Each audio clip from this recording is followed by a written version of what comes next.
Hello everyone, in today's video I'm going to show you how to backup WhatsApp on iPhone to Google Drive. So the first step is to simply open WhatsApp on your iPhone. Then simply go to settings, and now here what you're gonna have to do next is simply scroll down and then simply tap on chats.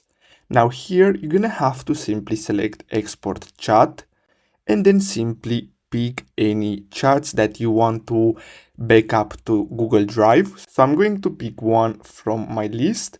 Then you're going to be able to choose if you want to back up the media files or if you don't want to do that. Now, if you select to do that, it's going to take up more space. So I'm going to choose without media.